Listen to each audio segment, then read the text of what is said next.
7 जनवरी 2009।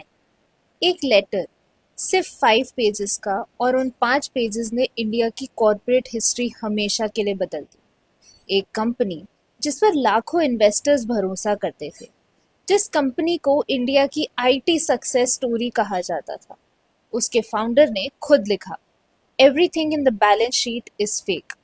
और बस उसके बाद सब कुछ गिर गया।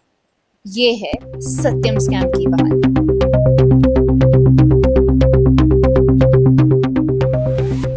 1990s इंडिया सिर्फ इकोनॉमिक रिफॉर्म्स ही नहीं, एक नए रेवोल्यूशन की तरफ बढ़ रहा था।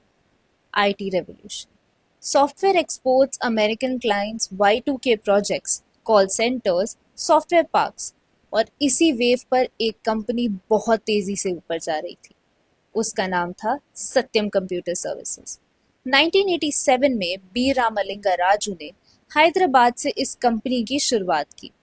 उस वक्त किसी ने नहीं सोचा था कि ये कंपनी एक दिन इंडिया की टॉप आईटी कंपनीज में शामिल हो जाएगी।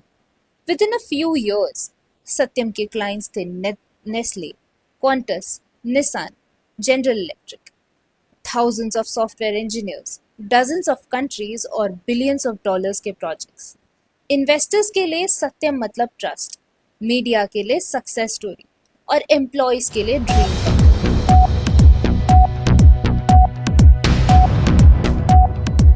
रामलिंगा राजू को लोग इंडिया का बिल गेट्स कहने लगे। बिजनेस मैगजीन्स उन्हें कवर पेज पर ला रही थी, अवार्ड्स मिल रहे थे, कॉर्पोरेट लीडर्स की स्पीचेस, ग्लोबल इन्वेस्टर्स लाइन में खड़े थे। हर क्वार्टर कंपनी अनाउंस करती थी higher profits, higher revenues, higher cash reserve, और हर अनाउंसमेंट के बाद शेयर प्राइस और ऊपर चला जाता था। एनालिस्ट बोलते Satyam is one of the India's most reliable companies. लेकिन एक प्रॉब्लम थी, ये प्रॉफिट्स कभी एग्जिस्ट ही नहीं करते थे।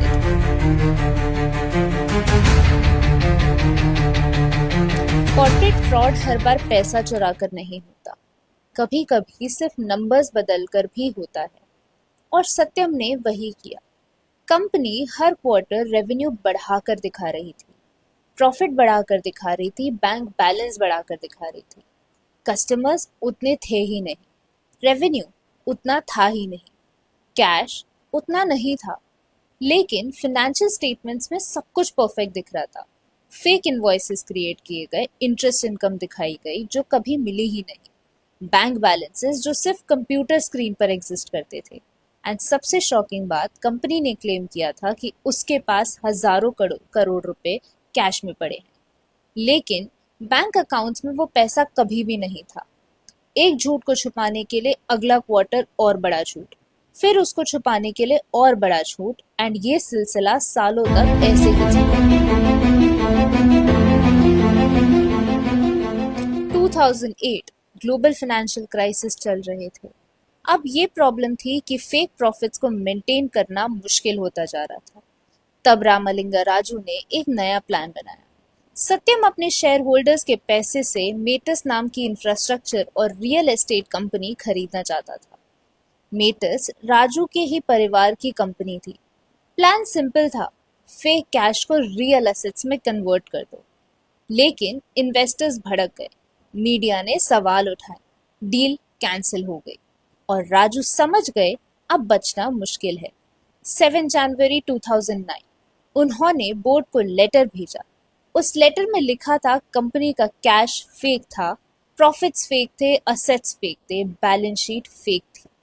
उन्होंने लिखा, it was like riding a tiger not knowing how to get off. एक सेंटेंस और पूरा कॉर्पोरेट इंडिया हिल गया।